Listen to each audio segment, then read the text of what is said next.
Blackie Wetzel encouraged him to replace the team's R logo with something that represented Indian country.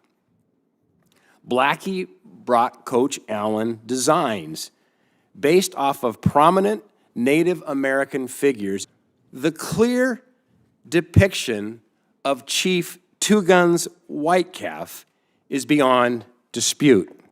Make no mistake, this logo was inspired and envisioned by Wetzel as a tribute to Native Americans. To quote Blackie Wetzel from 2002, he said, "It made us all so proud to have an Indian on a big-time team." That was Senator Steve Daines of Montana talking about the former Redskins logo. The point he's trying to make here is that when you exist in this clown world and this PC culture, oftentimes the changes that are made end up having the reverse effect, and there are casualties within that. In this case in particular, an actual person, their likeness was used for the logo. And while personally I think the name change was stupid, Senator Daines has a good point here. If you're set on changing the name, then change the name, but when you change the logo, you're erasing all of the history that comes with the logo. Ultimately, this doesn't really matter much. I just found this to be an interesting portion of a hearing where you have the intersection of politics and sports. I'm going to defer my normal introduction for later in the hearing, as I'd like to focus on an important issue that's before us here today. At today's hearing, we have H.R. 4984, the D.C. Robert F. Kennedy Memorial Stadium Campus Revitalization Act.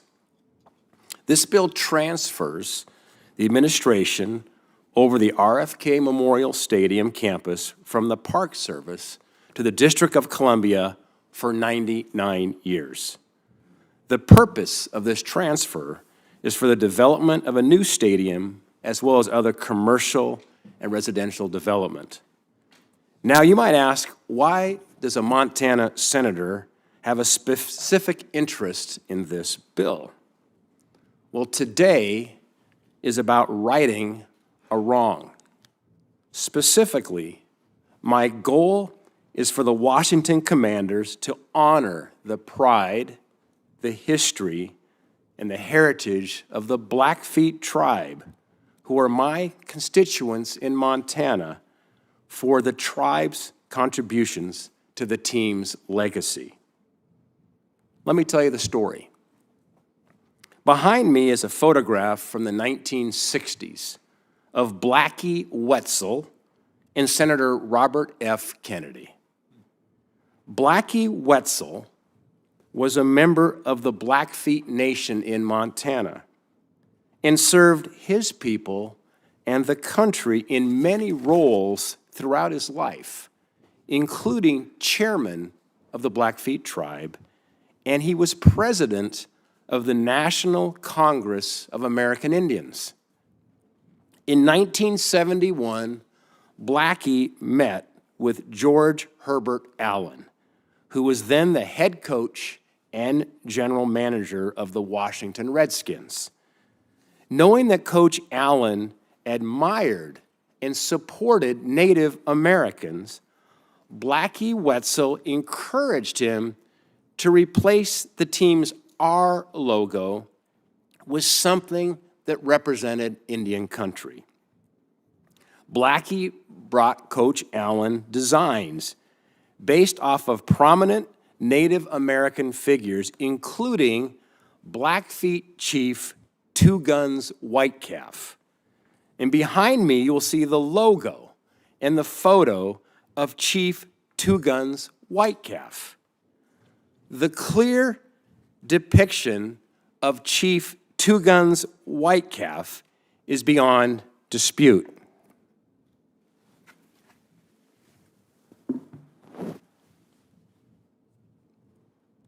On behalf of the team, Coach Allen adopted the new iconic logo that's placed prominently on this beautiful helmet that I received from former players.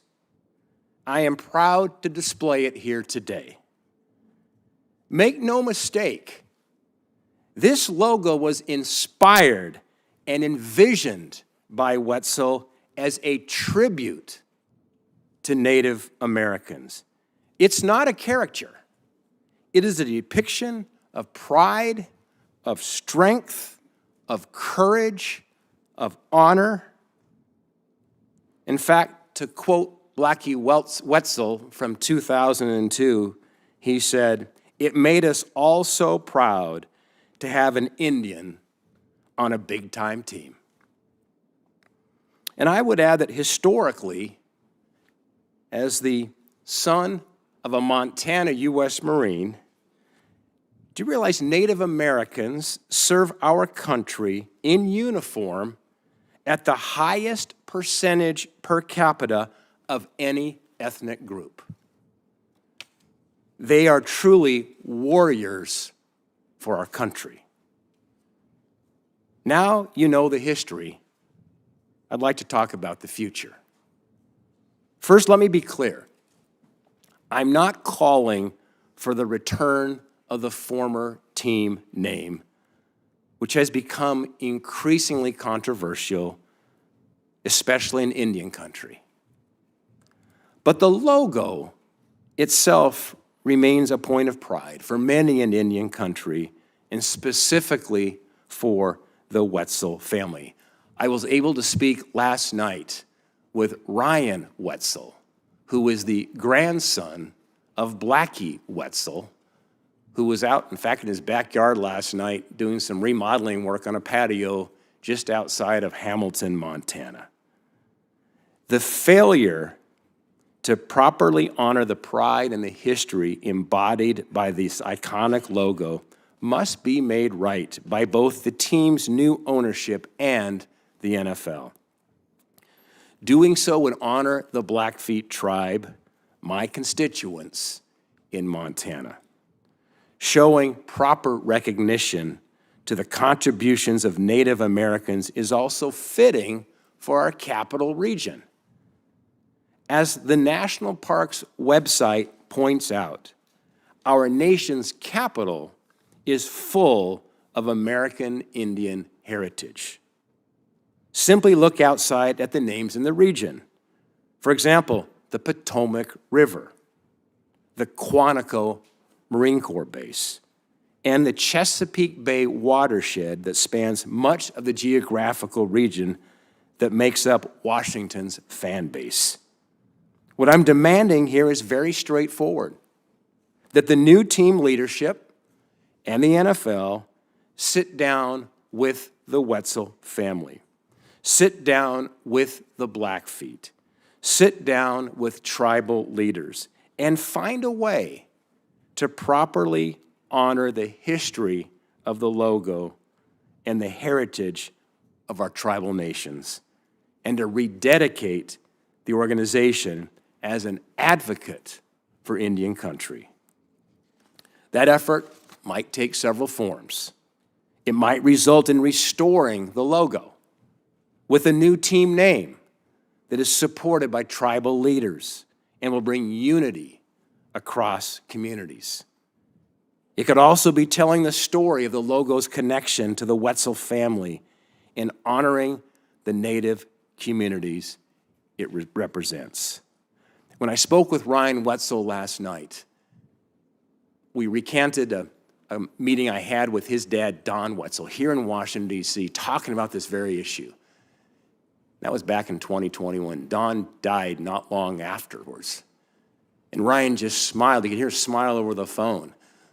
He said, "My dad would be thrilled to think that we're having this discussion today in Washington in honoring the legacy of this logo."